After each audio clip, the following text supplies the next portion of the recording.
एकदा जंगलामध्ये एका लहान कासवाने शर्यतीत भाग घेतला होता.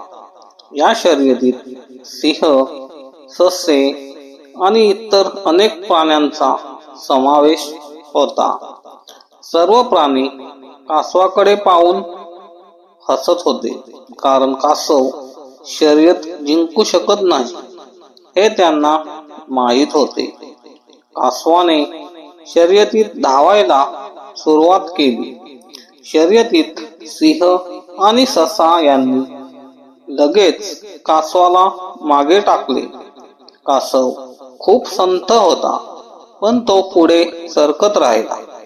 सिंह आणि ससा शर्यतीत खूप पुढे गेले आणि आपण जिंकलो असा विचार करू लागले.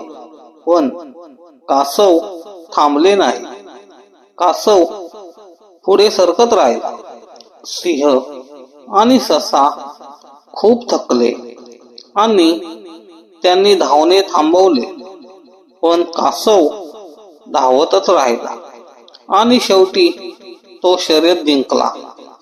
कासवाच्या विजयाने सर्व प्राणी आश्चर्यचकित झाले. कोणालाही कमी लेखू नये हे सिंह आणि ससा शिकले. मित्रांनो, कथेचे तात्पर्य असे आहे की तुम्ही कठोर परिश्रम केलेत आणि पुढे जात राहिल्यास तुम्ही काहीही साध्य करू शकता. मित्रांनो, आयुष्यामध्ये कधीच हार मानू नका.